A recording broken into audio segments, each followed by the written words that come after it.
Play to Game et aujourd'hui on se retrouve pour la présentation de l'Airing Stomp, donc qui est un accessoire pour l'iPod, l'iPad et l'iPod Touch et l'iPhone pardon.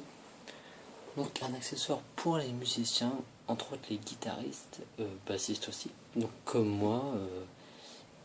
Donc c'est une petite pédale comme vous voyez qui va vous permettre d'avoir des effets sur votre guitare grâce à votre iPad. On va voir ça tout de suite. Alors voilà un petit tour de la petite pédale. Alors donc voici, on va commencer par le haut. Donc on a un petit switch on off, un potard qui permet de régler l'entrée de votre guitare. Sur la tranche de droite, on retrouve deux connecteurs, dont un pour l'entrée de la guitare, donc c'est ici qu'on va connecter la guitare, et ici pour connecter une alimentation de 12 volts pour pouvoir alimenter la pédale. Sur la partie avant, on a deux connecteurs, je vais montrer ça de haut. Alors, celui à droite, c'est celui où on va connecter via un câble mini jack, donc c'est un 3,5 sur notre iDevice, donc notre iPod, notre iPhone ou notre iPad. Et ici, si vous voulez écouter avec vos écouteurs ou un casque, donc la sortie casque. Sur la tranche de gauche, on retrouve une sortie stéréo, donc LR, donc gauche droite, pour sortir sur une sono, une enceinte, une table de mixage. Ou si vous avez un ampli, vous pouvez le brancher ici pour ressortir. Et si vous avez d'autres pédales à la suite, c'est ici qu'il vous faudra brancher la sortie. À l'arrière de la pédale, on retrouve donc généralement les informations, des petites informations. Ici, la pile 9 volts qui est fournie avec, c'est une pile comme ça, c'est celle-ci qui est fournie avec. Et on va tout de suite passer, donc je vais tout de suite vous montrer les applications qui sont compatibles avec cette Airing Stomp. Alors nous voilà sur l'iPad, donc on va tout de suite voir, donc je vais tout de suite vous présenter pour moi les trois applications que j'utilise avec cette pédale Airing Stomp. Donc déjà la compagnie qui a créé la pédale c'est IK Multimedia, dont certaines applis sont déjà connues comme Amplitude, que j'ai bien sûr sur mon iPad, donc c'est la version gratuite. Donc il y a différentes Airing comme l'Airing HD que vous voyez tout de suite là. Donc voici un peu l'interface de Amplitude.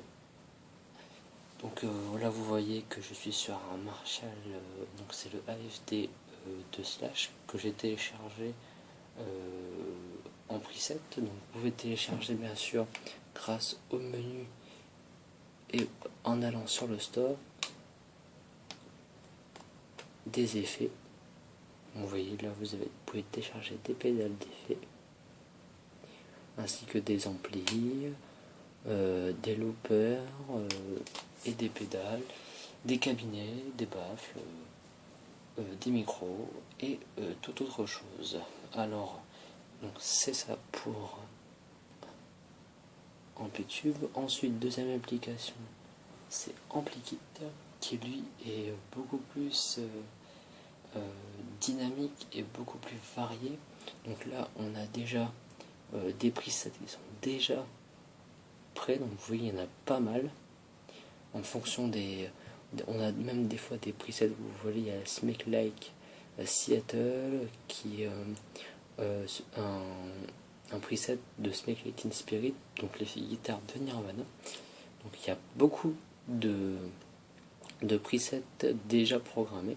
Vous pouvez faire les vôtres, donc en appuyant ici, vous allez avoir une nouvelle configuration avec une tête d'ampli, une baffle, une pédale et un micro. Et ensuite vous pourrez faire vos réglages. Si vous voulez changer la tête, vous appuyez sur la tête et vous choisissez votre tête. On va prendre la London Century. Votre baffle c'est pareil, vous appuyez ici, par exemple, on va prendre celle-ci. Je prends encore pour bien vous montrer. Si vous voulez rajouter une pédale, vous avez le petit plus là. Donc là, la pédale s'est dupliquée, vous appuyez sur la pédale pour la changer. On va prendre par exemple celle-là, qui doit être une reverb, je pense. On va en rajouter une autre, celle-ci. Vous voyez, c'est vraiment varié. Et si vous voulez changer le micro, vous appuyez sur la bave et c'est marqué là. C'est marqué le micro et vous en avez différents. Un style SM57. Ça, c'est un cardioïde. Après, ça c'est un overhead, je crois. Et je crois que ça ressemble à du Technica, ça. Il y en a vraiment différents. J'en ai téléchargé plein parce que. Alors, pour moi, c'est la meilleure appli parce qu'elle est vraiment polyvalente. Et c'est ça que j'utilise généralement pour enregistrer des morceaux. En parlant d'enregistrement de morceaux, ma troisième application est GarageBand. Donc GarageBand qui permet à un éditeur, donc on va dire un séquenceur qui va vous permettre de composer vos musiques sur votre iPod, votre iPhone, votre iPad, et aussi qui est sur Mac. Donc vous voyez, je suis déjà sur les presets. Donc vous êtes comme ça pour changer de tête d'ampli. Pour accéder à vos pédales, c'est en haut à droite. Tout ça. Vous pouvez rajouter une pédale. Je crois que c'est jusqu'à 5 pédales que vous pouvez rajouter. Il me semble. 4. Non, 4 pédales. Vous avez votre séquenceur qui est ici. La batterie que vous pouvez jouer. Voilà, c'est vraiment un séquenceur complet. Vous pouvez même jouer sans guitare, mais bon, je préfère faire mes propres lignes de guitare et de basse plutôt que les effets MIDI qui sont mis dessus. Donc voilà, c'est tout pour aujourd'hui. Donc je vous montre un peu la petite pédale. Donc c'est Livingstone qui est au prix de 49 €. Moi je l'ai payé 49 €. Donc après peut-être le prix a changé. Qui est disponible sur à la FNAC, sur les sites de musique, genre Woodbrass, Doomans. Vous pouvez aller voir tout ça sur internet. C'est bien pour rester chez soi. Après pour du live à tester.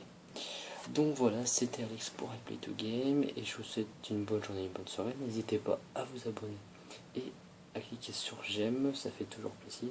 Et je vous retrouve pour une prochaine vidéo. Salut!